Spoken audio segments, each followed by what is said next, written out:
You know the image, right? The chiseled six-pack. For years, it's been held up as the gold standard of fitness. It's on magazine covers, it's all over our social media feeds, and it's the reason for millions and millions of crunches. But what if I told you that by focusing only on those visible abs, you're missing the entire point of what a strong core is actually for? Okay, let's get into it. So let me just ask you this right off the bat, and it might kind of challenge what you've always thought about ab day. Are you training your abs all wrong? We're going to look at the real science to see if doing endless sit ups is actually the best way to get strong, or if there's a much, much smarter way to build a core that truly supports your body from the inside out. See, on one hand, you've got the classic goal, the six-pack, and that's almost entirely about making one single muscle look good, the rectus abdominis. But the reality? Your core is this amazing 360-degree support system. It's not about one muscle. It's a whole team of muscles working together to hold you upright and keep you stable. The goal shouldn't just be about what you can see, but what your core can actually do for you. To really get this, we've got to look under the hood. So let's take a tour of your body's own natural core set and meet the key muscles that make up your core. And trust me, it's way more than just one. Okay, first up, the star of the show, the one everyone knows, the rectus abdominis. This is that long muscle right down the front, the sit-up muscle. Those lines that give it the six-pack look, they're just fibrous bands. And its main job is actually pretty simple. It bends your spine forward. That's it. Think of a crunch. That's this muscle at work. Now, let's move to the sides. We've got the obliques. And there's a really cool way to remember how their fibers run. The external obliques go in the same direction as if you were sliding your hands into your front pockets, down and in. The internal obliques, they run the other way, perpendicular to that. And together, they're what let you twist and bend from side to side. And this is the one we really need to talk about. The deepest layer is called the transversus abdominis, and it wraps horizontally around your whole midsection. This quote just nails it. It's like your body's own built-in weightlifting belt or corset. Its job isn't to move you. Its job is to squeeze in and create stability. This muscle is so important, but it's often totally neglected. So we've met the muscles. Now let's talk about what the core really does. And spoiler alert, it has way less to do with creating movement than you might think. I want you to think of your core as the central power station for your entire body. It's the critical link that connects your upper body and your lower body. When your core is strong and stable, power can transfer seamlessly from your legs to your arms. But if it's weak, all that power just leaks out and your movements get a lot less efficient. So here's the bottom line. Your core's number one job is actually to prevent motion.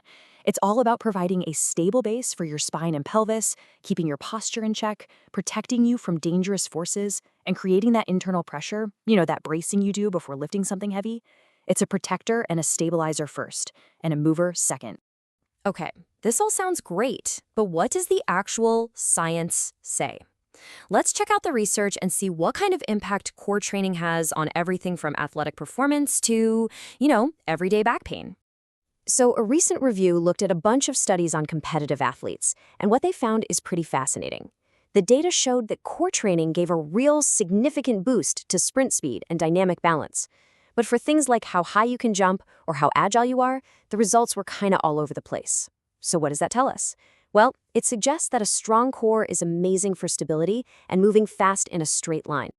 Now let's switch gears from performance to pain. Just look at this number, 80%. That is the huge percentage of adults who will have to deal with back pain at some point. And one of the biggest culprits that researchers point to again and again is a weak or poorly coordinated core.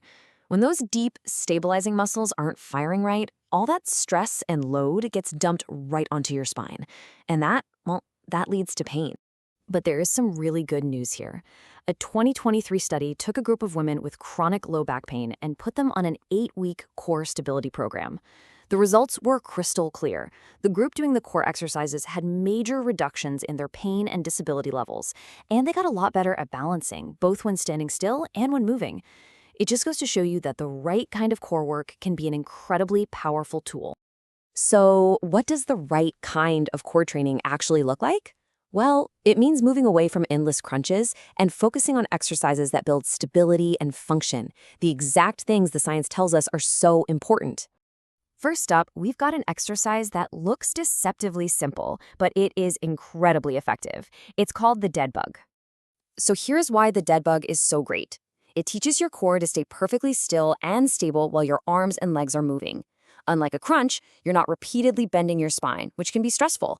You are literally training your core to do its main job, resisting unwanted movement. And here's how you do it. Now, the most important part is step 2. You have to actively press your lower back flat against the floor. That's what turns on those deep core muscles. Then you just slowly lower your opposite arm and leg. The goal isn't speed, it's control. If you feel your back start to arch off the floor, you've gone a little too far.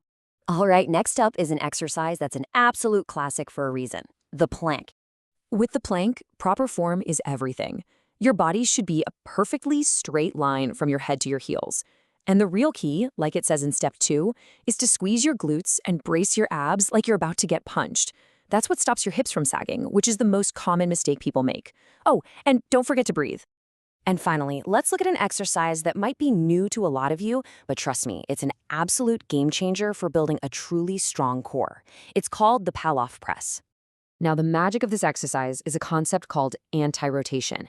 Think about it. So much of our daily life and sports involves resisting forces that are trying to twist our spine. That's what the Pallof press trains.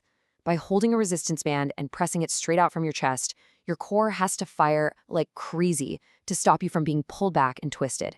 This is what functional strength is all about. So when you put this all together, the anatomy, the function, the science, what's the big takeaway here? It's really about shifting our entire perspective. A truly powerful core isn't about what you see in the mirror. It's about building deep, unshakable, functional strength from the inside out. So I want to leave you with this thought. We're all conditioned to chase the things we can see, the visible results. But when it comes to your core, the muscles that actually matter most, the ones that protect your back, boost your performance, and keep you moving pain-free, are the ones working silently, deep beneath the surface. So what if the greatest strength you can possibly build is the one you can't even see?